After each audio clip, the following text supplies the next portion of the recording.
Tak ma poslali psychologičke, psychiatričke a tam zistili, že mám nejakých 145 IQ a že som tam sedel celý deň u tej pani doktorky, myslím, že to bola pani Mečiarová. Som nemal detstvo štandardné ako ostatní ľudia, ale ja som strávil skutočne v posilke. Som máme hovoril, že mami, ale ja budem najlepší na svete, vieš? A mama hovorí, že dobre, Ivanko, len to nikomu nehovor. Nedám ešte nezabrnúť také kontroverznej témy a to je doping. Nič nerobím len tak, ako že idem si zacvičiť, alebo idem, ja neviem, si zabehať. Proste, ak sa do niečoho pustím, tak to robím maximalisticky. Či už niekde v tejto dobe sa formovala myšlienka, že si chcel byť že investigatívny novinár, alebo že ako k tomu taký človek dojde? Nevedel by som chodiť do práce len pre prácu. Nebolo to ani to, že som sa chcel stať policajtom, lebo nie som poslušný moc. A poznal som aj chalanov, ktorí proste robili veci okolo mňa. Veľa tých chlapcov už je dnes mŕtvych. Priatelia, zdravím vás a vítam vás pri ďalšom dieli podcastu Pod ringom. Dneska moje pozvanie prijal veľmi vážený host, investigatívny novinár Ivan Mego. Zdravím ťa. Ahoj, čau. Núti ma si s tebou vykať, ale nakoľko sa poznáme zo športového života, tak vieme si aj potýkať v tomto dieli. Môžeme... Samozrejme. Ďakujem ti krásne, ty si svetový. Ja by som prešiel priamo k veci. Ľudia ťa teda asi poznajú ako investigatívneho novinára, ale ja by som možno im chcel ťa približiť viacej ako aj z tej osobnej stránky a možno čo ťa k tomuto viedlo, kde si nadobudol ako keby tieto povahové črty, ktoré ťa sprevádzajú touto investigatívnou kariérou, čo není podľa mňa akože jednoduchá záležitosť. Takže preto by som sa hneď na úvod spýtal, že aké si mal detstvo, alebo aký si bol mladý chalan.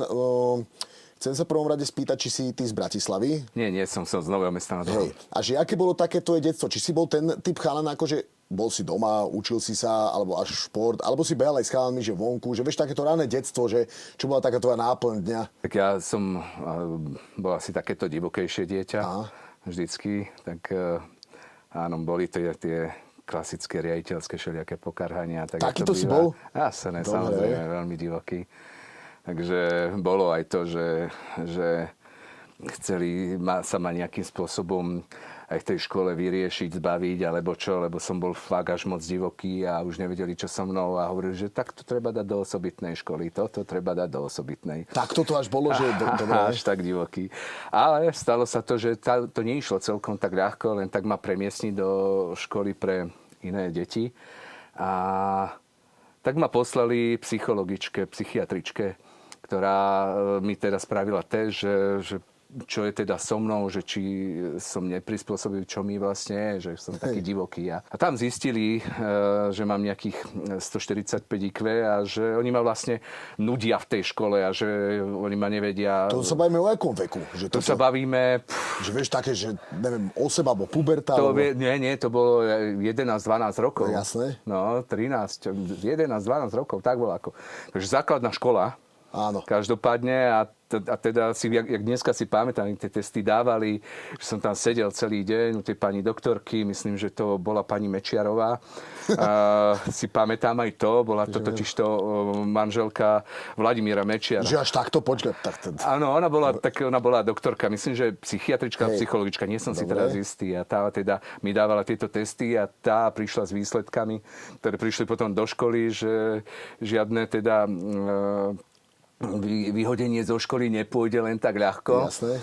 Lebo že teda som nadpriemerne inteligentný a že oni ma teda nudia tam. Takže ma nevedia ako zaujať a ja keď sa nudím, tak proste vymýšľam a toto bol celý môj problém. No tak potom teda so mnou nejakým spôsobom pracovali, vydržali a hlavne hľadali pre mňa aktivitu. Takže ja to ma zaujíma, že viem, že si bývalý akože športoval, alebo bývalý, že si športoval, že asi začal s kulturistikou. No to ma zaujíma, hej, že áno. jak Tak sa k tomu dostal? Najskôr som bol, ako decko som bol strelec, takže som zo vzduchovky chodil strieľať, vyhrával som súťaže v streľbe. Potom som robil samozrejme na rôzne aj recitatorské súťaže, aj tie som vyhrával, boli. A potom prišla v nejakých 12 rokoch, sme videli ako deti ten wrestling, takže tam boli ten Hulk Hogan a takíto tí wrestleri. tak všetci sme z toho boli páv a všetci sme chceli cvičiť. No tak vtedy ja som začal cvičiť v tých veľkých 12 rokoch. Že došiel si niekam do posilky alebo nejakú že domácu školu? Najprv mi doma, otec mi nechal zvariť činky a doma som začal cvičiť ako 12-ročný chlapec. No ale to dlho nevydržalo, lebo mi to bolo málo. Áno. No tak už ako 13-ročný som prišiel do prvého fitness centra, ale to v tej dobe ešte neboli fitness centra. To ma zaujíma, že jak to vtedy vyzeralo, že... Áno, to bola spieracká akási posilňovňa, ale kde boli iba pódia spieracké a 20-kilové spieracké činky a kotúče gumenné a nebolo to fitko, ako ho poznáme. Jasne. Potom prišlo také prvé fitko, opäť také maličké, kde boli, ja neviem, 5 lavičiek a nejaký leg press a tak ďalej. Takže opäť málo strojov, ale vtedy fakt tie fitness centra neboli a tam som začínal ako 13-ročný cvičiť v takýchto fitkách a už tam som povedal, a to si pamätám jak dodnes, že som máme hovoril, že mami, ale ja budem najlepší na svete, vieš? A mama hovorí, že dobre, Ivanko, len to nikomu nehovor. Mami, ale ja budem. Že áno, len to nikomu nehovor. A ten svet išiel ďalej a život išiel jak mal. A ja som samozrejme od toho decka strávil celé detstvo. Ja som nemal detstvo štandardné ako ostatní ľudia, ale ja som strávil skutočne v posilke.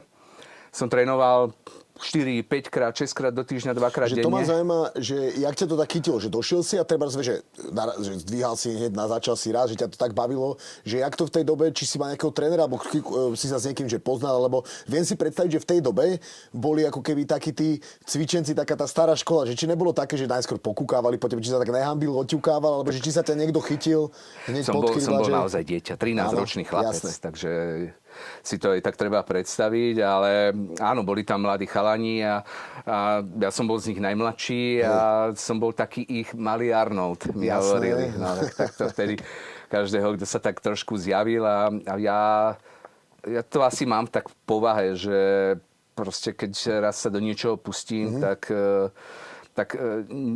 nič nerobím len tak, ako že idem si zacvičiť, alebo idem, ja neviem, si zabehať. Proste, ak sa do niečoho pustím, tak to robím maximalisticky. A to si môžem predstaviť teda tak, že si normálne začal riešiť také, že aj stravu nejakú trošku, že viem, že vtedy tie informácie neboli také a nejaké doplnky výživy tak dostupné, ale či až do takýchto sfér si to zobral, že treba trošku teda tomu prispôsobiť nejakú stravu, lebo si hovoril, že trénoval si 2-krát do dňa, že to už mi znie tak vážne, vieš, áno, takže či akože... Takže čo som spravil? Takže od 13 rokov, keď som trošku pochopil kulturistiku, vtedy vychádzali 2 časopisy Kulturistika a Fit Plus, myslím sa to volalo, ešte nebol vtedy Muscle & Fitness, to až potom sa premenovalo, tak sme to všetko študovali a ja som si od tých 13 rokov začal aj variť sám. Takže ja som aj mame povedal, že mami, ja naozaj budem najlepší a ja si idem variť sám. Tak to čo si jedával?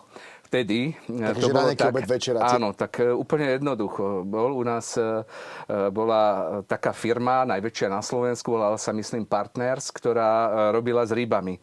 Tak ja som išiel na svojom bicykli do tejto firmy, do skladov tej firmy a som poprosil, že či si môžem kúpiť, že ja to nechcem kúpovať v obchode za draho, že si chcem v tých skladoch kúpiť rovno 25 kg tých filé, kocky filé. No a tak som tam každý mesiac chodil, mi predali vždycky celý ten kartón tých rybacích kociek, alebo toho filé.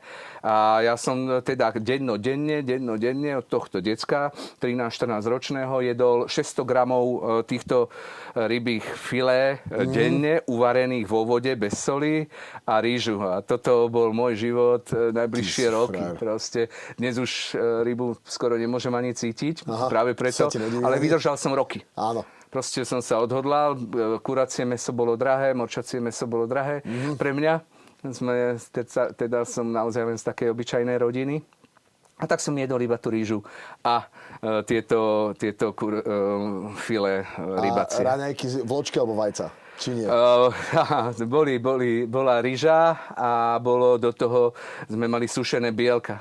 Takže to som si zmiešal s vodou a som dal trochu ryže, to som dal do mikrovlnky a to sa nejak spieklo a potom som to vedel jesť. Takže všelijaké takéto. Takže áno, proste som veril tomu, čo robím. A postupne boli aj výsledky. A mal som asi 15 alebo 16 rokov, som mal okolo 90 kg. Už to bol pomerne dosť, aj akože naozaj som bol väčší. A išiel som vtedy, ja som totiž to opäť, boli naokolo rôzni tréneri, som z Nového Mesta nad Váhom. Ale ja som proste nechcel len tak nejakého trénera, ja som proste chcel byť najlepší na svete. Môj sen bol výťazí. No, že bol niekto taký aj vo fitku alebo v okolí, kto sa ti ľúbil, nebol? Nie, proste tam to nebolo. Rozumiem. To bolo mesto, kde toto nebolo. Jasné. Hej, takže neboli sme kulturistické, neboli sme nejaké mesto. Tak som išiel na kulturistickú súťaž s kamošmi, sme boli fanatici. A ja som prišiel za reprezentačným trénerom, vtedy som ho tam stretol, že to je reprezentačný tréner, poznám ho z časopisu. A ja som prišiel, taký 15-ročný, 16. Dobrý deň, pán Pavlík, ja som Ivan Mego a chcem byť najlepší na svete. A on sa zasmial, že dobre, tak sa mi prídi ukázať. Áno, tak, takže prijal ťa hneď. Áno, tak prijal, že však prídi sa ukázať. No, tak potom sme cestovali, taká partia chalanov, on bol z Turiec z Valča, z Valče, takže tam sme išli k nemu domov a tam som sa vyzliekol, som pozoval ako 16-ročný a on teda povedal, že sa to so mnou dá skúsiť.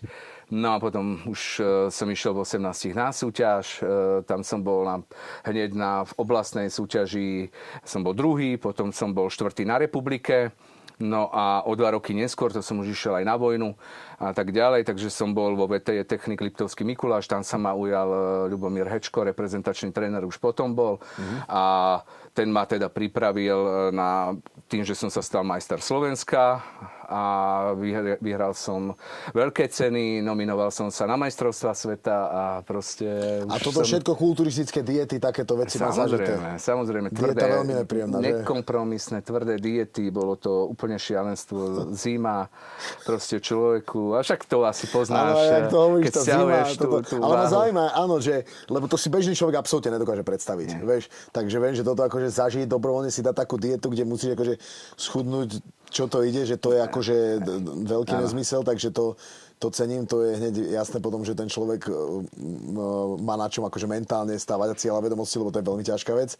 Takže to ma zaujímalo, že a dokedy trvalo, alebo koľko si takto živil tento kulturistický sen? Lebo toto už, keď hovoríš, že 18, to už si človek ako keby dospieva. Ešte ja mám pocit, že v tej dobe to bolo také, že skôr si ako keby musel dospieť a rozhodnúť sa, čo budeš robiť a tak, že či to, ak sa to začalo krížiť. Bol to vyloženie môj sen. Ja som povedal, že proste umriem, len aby som bol najlepší. A v 20 rokoch som sa naozaj teda dostal na tie majstrovstvá sveta. Mal som ale ťažké zranenie ramena. Tak, to vieš trošku opísať, že akože... Áno, to bol osud. Ja som to vyloženie tak zobral trošku osudovo, lebo fakt som tej kariére venoval veľa. A keď som ja v týchto 13 rokoch vošiel prvýkrát do tohto fitness centra, teda takého, aké sme mali, tedy aj by som to nazval skôr činkáreň ako fitness centru, tak som si zle ľahol pod lavičku a spadla mi na benč činka tak, že mi sa zranilo plece. Takže chalani to zdvihli a toto plece som si vtedy zranil. No a tak sa to s tebou nieslo, že... A normálne to potom sa nieslo. Celých 8 rokov som s tým odtrénoval. A že si furt cítieval, že není to dobré, alebo že niečo tam... Áno, sem tam zabolelo, sem tam nie. No a presne, že osudovo proste ideš na majstrovstvá sveta, týždeň pred majstrovstvami sveta vyhráš veľkú cenu. Naozaj som porážal mužov do 80 kg. Vyhlásili ma vtedy za najväčší taký talent kulturistický Slovenska. A naozaj som stál vedľa Jana Kusa a Ríša Čadu a naozaj starých kulturistov ako junior. Porazil som chlapov do 80-ky a týždeň pred majstrovstvami sveta ma to tak rozbolelo, že mi to potom celé aj opuchlo. A na majstrovstvách sveta som teda skončil 13. s tým, že už mi len visela ruka, už som s ňou nedokázal nič robiť, ale bolo to ten sen, keď som sa postavil pod ten nápis World Champ a povedal som si, bol to osud. Je to osud, že to zranenie, ktoré som si spravil v prvý deň v tom fitku, keď som tam prišiel, ma dobehlo v deň, keď stojím pod tým nápisom. Ten sen, ktorý som povedal mame, že mami, ja to dokážem, tak som to bral ako osudovú záležitosť a povedal som si, stačí. Lebo to, ako, beriem to tiež, že niekedy ako začarovaný kruh, že No, potom môžeš robiť do nekonečna, vždycky bude nejaká súťaž, ktorú by som vyhral a vtedy som ako keby s kulturistikou skončil po tomto. A samozrejme ešte som bol nejaký tréner, robil som trénera v Novom Meste nad Váhom vo fitness centre, ako 20-ročný chlapec a ja som vyložene bol ten športovec. Ja som, samozrejme, že som poznal všelijakých ľudí, chodili tam kanoisti, Slavo Kňazovický tam chodil, neviem čo, všelijakí športovci od nás z Nového Mesta. Kňazovický bol vtedy strieborný na olympiáde v kajaku, myslím, rýchlostnom. A takíto ľudia všelijakí tam chodili a ja som tam robil trénera v Novom Meste nad Váhom. Nedám ešte nezabrdnúť také kontroverznej témy a to je doping, lebo v kulturistike že je jasné, že je... Mne už je akoby trápne o tom tak hovoriť a takto schovávať, lebo však také tela jednoducho nejde mať bez toho, ale aj v tej amatérskej kulturistike ma zaujíma, či sa s tým stretával, poprípade, ak sa môžem opýtať, či aj ty si že bral nejaký testosterón alebo niečo, či to bolo nutné v rámci tej konkurencie, alebo že vtedy bola iná doba, alebo ak sa môžem opýtať. Jasné, samozrejme. Povedzme si takto, že asi neexistuje vrcholový šport, kde to nie je štandard, je to proste vrcholový šport. Treba to brať tak, ako to je. Jasne. Každý má ten svoj štýl, či sú to cyklisti, majú iné, alebo to, čo berú. A áno, v kulturistike je to takisto normálne, ako v každom silovom športe. A hlavne na tejto vrcholovej úrovni proste to bolo normálne. Musím za seba ale povedať, že ma nikdy nevnímali, akože som sypač. Sypači sme... Dobrom, takto, ja to vysvetlím. Ako sypač, že wow, dávky, alebo čo, že by som bol nejaký prepnutý sypač. To sa vždycky hovorilo, že blaváci, tí sú sypači, chemici, dokonca ich volali, že sú chemici. A my sme boli akože takí inakší. Ja som naozaj mal predtým aj rešpekt a na druhej strane som chcel byť najlepší na svete. Takže áno, bral som nejaké veci a som teda sa vedel pripraviť na tú súťaž a našťastie si musím zaklepať, že keď som skončil s kulturistikou, tak som si išiel vyrezať krčné mandle, kvôli tomu, že som mal každú zimu niekoľko zápalov, problémy a išli mi teda urobiť predoperačné vyšetrenia. Hej, a bolo to presne v tom čase, ak som skončil a pani doktorka teda prišla a predoperačné vyšetrenia o to hovorí, že čo vy, pán Mieko, pre Boha robíte? Čo sa stalo? No, že tak dobré testy ja som ešte nevidela. Jaj? To tie file. Áno, a naozaj som bol disciplínovaný. Ja som bol naozaj strašne disciplinovaný a skôr si mysleli, a vždycky hovorili, že lebo som mal strašne tvrdé svaly a husté a som bol naozaj veľmi, veľmi vyrysovaný a vždycky hovorili, že on už odpadne, ale oni nikto nechápali, že som mal skutočne veľa natrénované. Ja som bol blázon do tréningov, takže také tréningy, ako som absolvoval, asi málo kto, lebo asi 2 razy som odpadol v živote pri drepoch so 110 kg činkou na chrbáte, som zaspal, potom pri leg presse ma odpálilo tiež, takže naozaj som strašne tvrdo cvičil. Ja som mal veľa natrénované a tie svaly boli inakšie. Takže toto bol ten rozdiel, že asi som nemusel príliš sypať na to, aby som mal ten efekt, lebo keď sa tí moje dávky predložili, tam, kde sa mali predložiť, keď som išiel do reprezentácie, tak povedali, že ale že nie, naozaj. Že preto to ani by som si nedovolil, akože z toho hľadiska, že kontroverziu, ale z toho skôr profesionálne, lebo keď nás niekto bude kúkať športovec, že teraz pre túto sortu ľudí, lebo že sme športovci, takže rátam s tým, že veľa z tejto sféry nás bude kúkať. Ale dobre, teda sen bol splnený. To sme sa bali, že 18 rokoch už to bolo vážne, 20 som skončil. A čiže ty už niekde medzi týmto časom, to už je aj že stredná škola, takže zaujímalo ma, že na akú si chodil strednú, alebo že podľa čoho si vyberal, alebo že či už niekde v tejto dobe sa formovala myšlienka, že si chcel byť že investigatívny novinár, alebo že ako k tomu taký človek dojde, lebo dojde mi, že predstavím si to tak, že v tej dobe bolo menej možností ako keby na štúdium, jak dneska máš rôzne veľa oborov, že bolo to také, musel si človek tak keby presnejšie skôr vybrať. Ja mám pocit, že ľudia v tej dobe tak mali jasnejšie v tom, že čo chcú jak keby robiť. Vieš, takže či si sa k tomu, že aká bola taká tá cesta k tomuto postupne, alebo že či to bolo aj ovplyvnené možno tou dobou, že bola vtedy iná doba, alebo že tí mafiáni, že či si to nejak sledoval, že jak si sa k tomu postupne začal ako keby dostávať takýto prerod? Lebo z kulturistiky do investigatívnej novinárčiny to je... Áno. Tak áno, je to tak, len proste hľadal som sa potom, keď som skončil. Dobre. Predsa som len človek, ktorý musí byť šťastný, milovať to, čo robí. Nevedel by som chodiť do práce len pre prácu. Proste pre mňa je práca niečo tak dôležité, zásadné, že musím zmeniť, alebo musím byť v nej šťastný, aby som ju vedel robiť náplno. Nebol by som asi ten typický človek, čo len chodí do roboty ráno a o 4:00 si pípne a odchádza preč. Nebolo to ani to, že som sa chcel stať policajtom, lebo nie som poslušný moc. Prečo som bol to mi divoký. tak nesedíš. Tak hovoríš, že ja neviem predstaviť tej úlohe, že nejak, že policajt alebo že niečo. Áno, takže aj zvažoval som aj toto. Hej.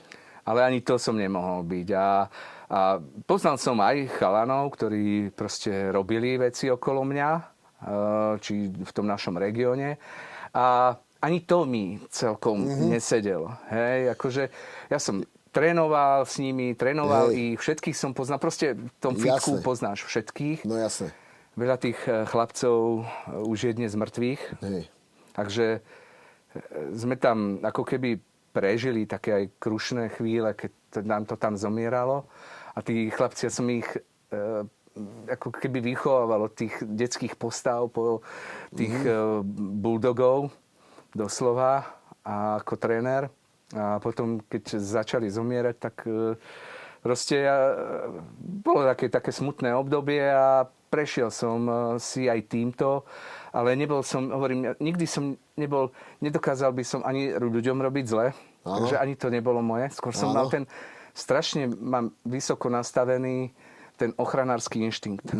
Že vtedy som asi nebezpečný, keď by mi niekto siahol na niekoho blízkeho, proste mám ten ochranársky inštinkt strašne vysoko postavený a toto je v akomkoľvek smere, keď cítim skrivodlivosť, krivdu, tak som veľmi nepríjemný. Hej. A toto ma asi tvarovalo, formovalo a tak som, samozrejme, robil som v bezpečnostnej službe, ale robil som v banke. Som stál pri prepážke a strážil teda banku s pištoľou. Takže toto sme mali. Toto bola taká moja práca na začiatok, ale stále som sa hľadal. No a tým, že ja som mal v sebe to niečo ako keby... Kulturistika je aj nejakým spôsobom umelecký šport v kontexte toho, že sa tam robí tá voľná zostava a tak ďalej, keď to telo sa predvádza na tom pódiu pod tými svetlami a ja som mal vždycky ako keby dokonale voľné zostavy. Keď som skončil voľnú zostavu, tak mi vždycky prišli povedať, že pán Mego, alebo Ivan, však som bol mladý chalan, že Ivan, toto nebola voľná zostava, toto bolo umenie. Hej, takže naozaj pohybovo, premakané a tak ďalej.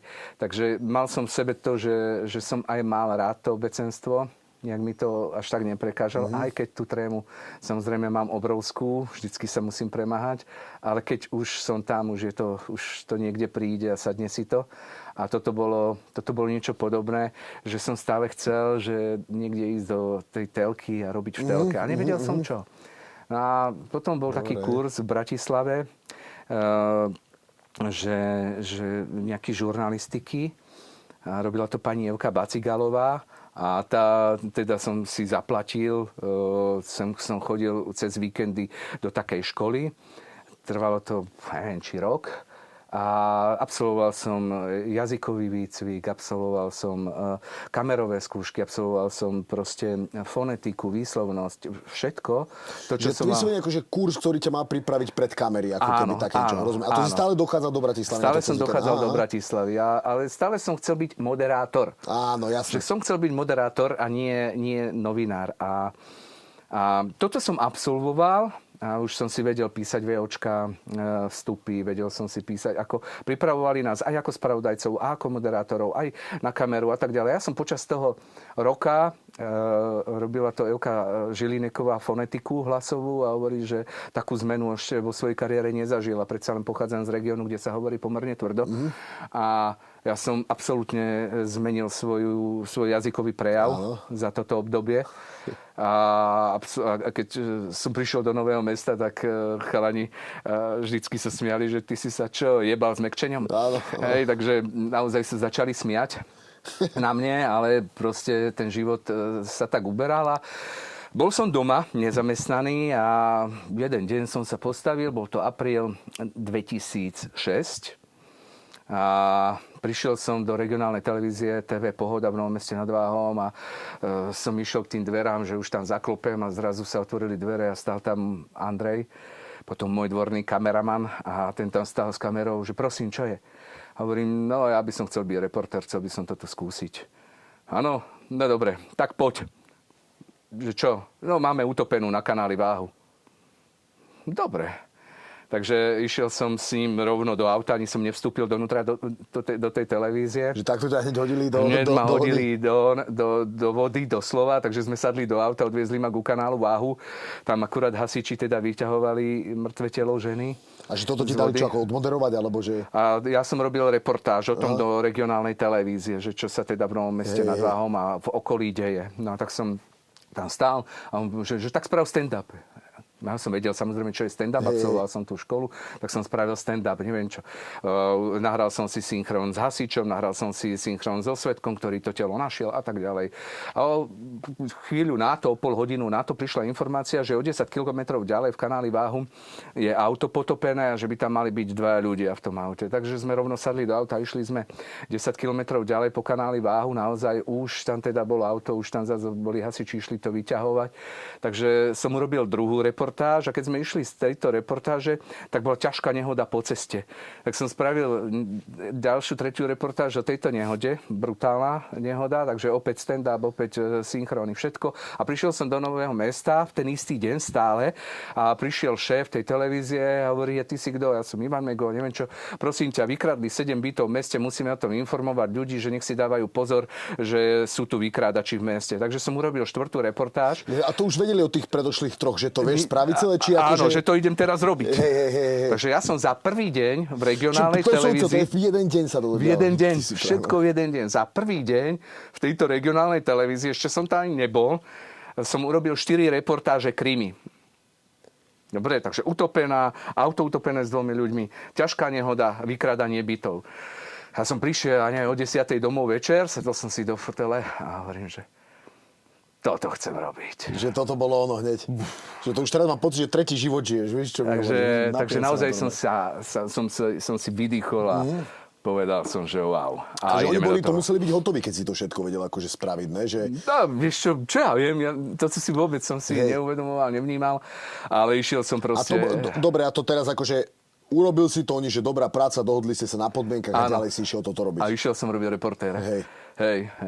Takže... A kedy si sa dostal tak, že keby do Bratislavy, do takých väčších televízií? Takže najprv to bolo tak, že teda naozaj, keď som tu začal robiť v tom Novom Meste nad Váhom, tak som si vytvoril hneď vzťahy a dostával som informácie, takže hneď som robil vraždu na Starej Turej, potom jeden policajt dopitý zrazil 2 že hneď si sa týmto smerom vybral do kriminalistiky, že naozaj ti to tak som prinášal exkluzívne veci z nášho okolia a naozaj sa mi darilo byť tam, kde neboli veľké televízie. Mi to aj príde, že hneď mal si takú mladíckú odvahu, že hneď to idem riešiť, lebo mi to príde dosť také miesta, že možno ne každému sa tam chce ísť, alebo do takýchto vecí, vieš, že keď hovoríš, že prinášal si hneď také príbehy, že čo iným sa nepodarilo, že ak keby, vieš, že ťa tak pritiahlo, že ak si sa... To bol osud. Že ty z toho hneď tak cítiš, že to chceš robiť, že...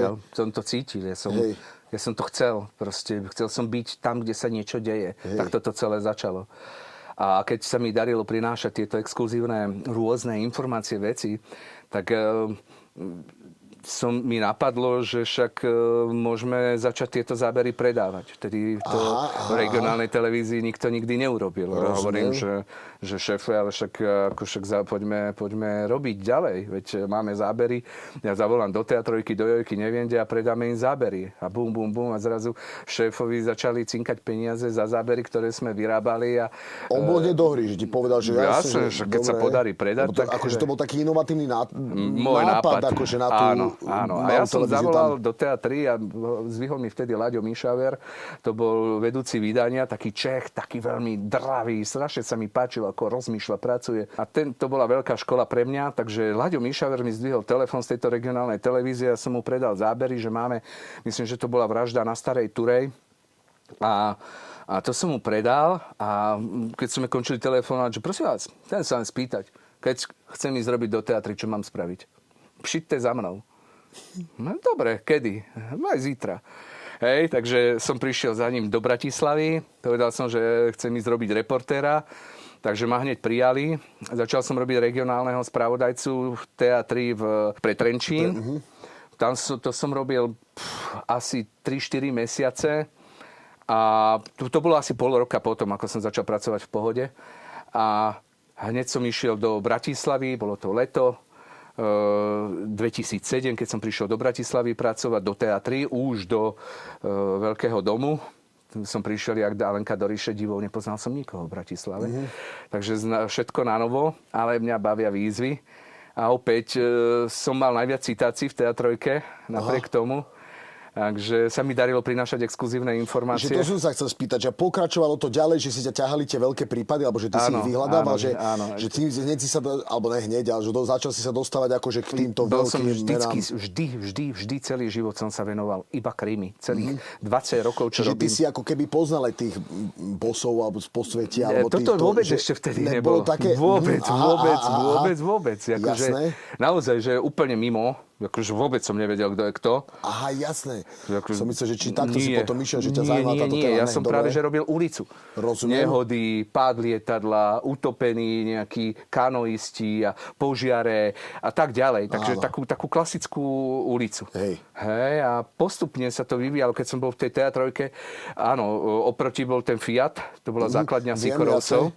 Takže my sme ich tam vždycky vydali, nejakých tých ľudí, to mi vždycky tí kolegovia povedali, že to sú nejakí mafiáni a neviem čo a že jasné. A ja som to tam len videl vždycky s vysielačkami, neviem čo a ja vôbec som netušil, o čo ide. Hej. Len potom mi povedali, to sú nejakí Sikorovci, to je nejaký tento. Ale to tí redaktori, ktorí tam chodili, lebo ja som naozaj prišiel do Bratislavy ako Alenka do ríše divov, ja som tu nikoho nepoznal. Takže som si budoval na nové vzťahy, či už s policajtmi, či už s hasičmi, s advokátmi, proste všade. Hej. Všetko na novo som si budoval, lebo v tom Novom Meste som to poznal a tu to bolo iné. Ale bola to pre mňa veľká výzva, lebo všetko, čo sa dialo v Bratislave. Takže tam som ich videl prvýkrát, takýchto nejakých, ale neriešil som to v zásade nijako, lebo som tomu nerozumel. Robil som svoje veci. Potom ma vo februári 2008 ma pozval Rolo Kubina do televízie Joj a rozbiehali sme Krimi noviny. Od 1. februára mi začala zmluva a v tom bola veľká streľba v Poluse, kde sa postrieľali Gasajnievci s Azuchanovcami, to Čečenci s Dagestancami. Takže to bola divočina a hneď 1. februára 2008 som mal vstup, som mal otvárák v televízii Joj, čo bol môj sen, že som sa dostal do veľkej televízie Joj. Takže hneď prvý deň v televízii Joj som mal otvárák na hlavnom spravodajstve televízie Joj. No a potom sme rozbiehali Krimi noviny. Z nejakých 0,4 šerov sme to vyťahli na 37% sledovanosti. Sedel som v autách s PMIčkármi, s policajtmi, robil som stále tú ulicu. Že sa cítil, že toto je ono. No, tak tam som videl strašné veci. Zobral ma Jožko Mahut, to bol šéf 7. čaty, ma zobral do auta, sme s ním brázdili noci, nakrúcali sme to pre Krimi noviny. Tak počas týchto dní s policajtmi som skutočne videl neuveriteľné veci. Videl som zomierať 2 ľudí naživo, priamo v priamom prenose. Videl som vraždu v priamom prenose. Vraždu v priamom prenose? Hej. Prišli sme do Ivanky, dostalo sa hlásenie, že nejaký konflikt tam v nejakom dome. Prišli sme tam a jak sme tam naleteli, tak ja som tam samozrejme utekal za rovnoní, lebo však prečo nie, však adrenalín. No jasné, ja som skoro bol jak policajt. Som si neuvedomoval tú vážnosť tých prvosledových hliadok, ktoré prichádzajú na miesto.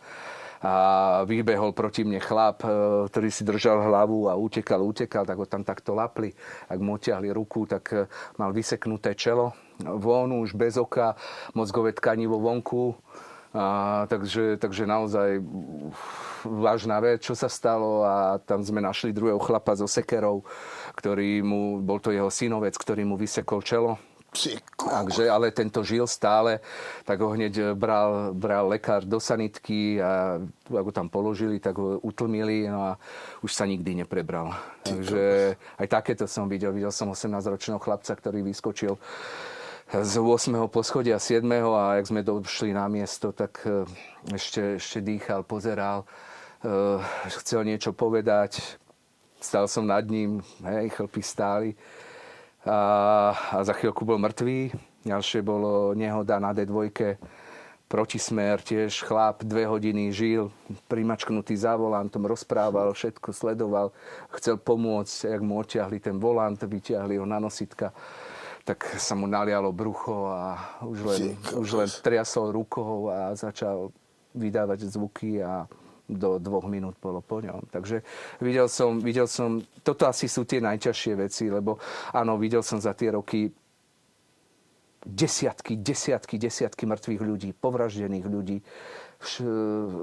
Našiel som torzo ľudské, bez rúk, bez nôh, bez hlavy. Akože videl som všetko možné, strašne veľa nešťastia, ľudských osudov, ale zomierať človeka naživo, vidieť takúto vec je asi to najťažšie. To mi vždycky chalani povedali potom, s ktorým som chodil, že to pustí okamžite zo seba, naučili ma. No k tomu sa aj neskôr budem chcieť dostať, lebo toto mi príde, že to akože není úplne v pohode pre človeka zažívať na také pravidelnej báze, že to musí akože človeka do istej miery akože nejak zmeniť alebo nejak poznačiť.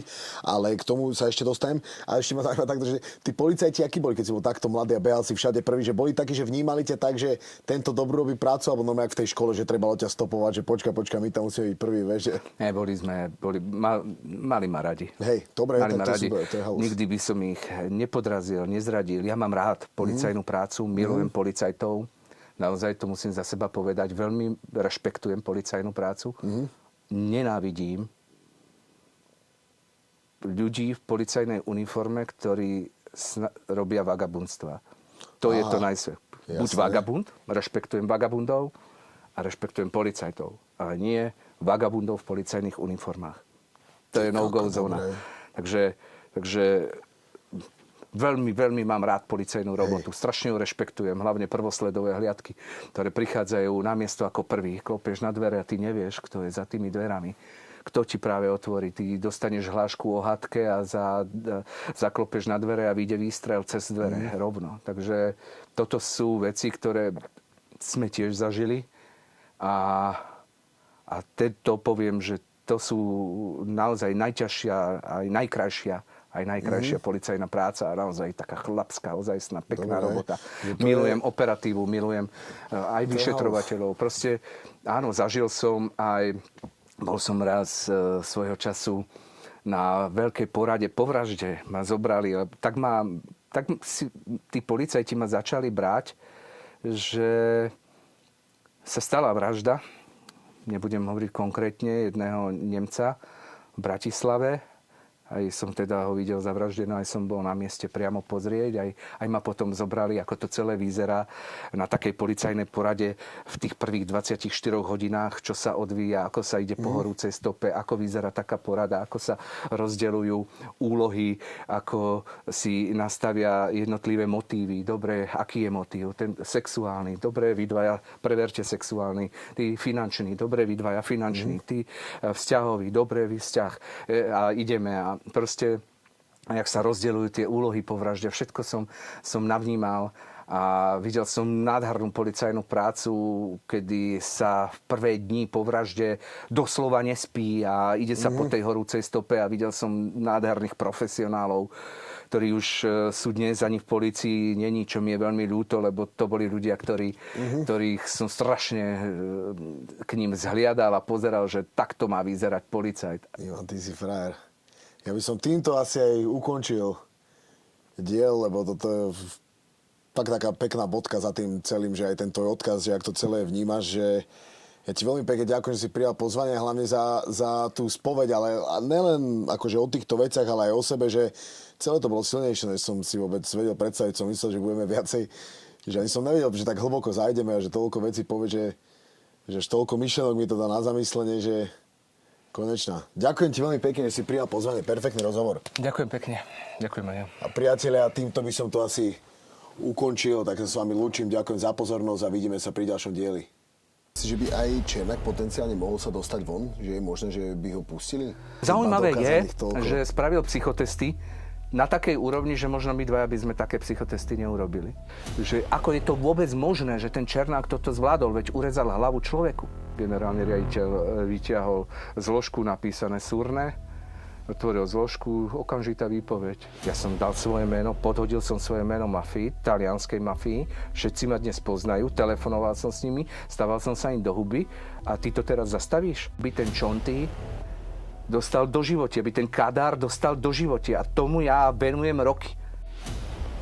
Takže ja som len niesol tú hlavu toho Slivenského v tom vedre a potom sme ju vystavili.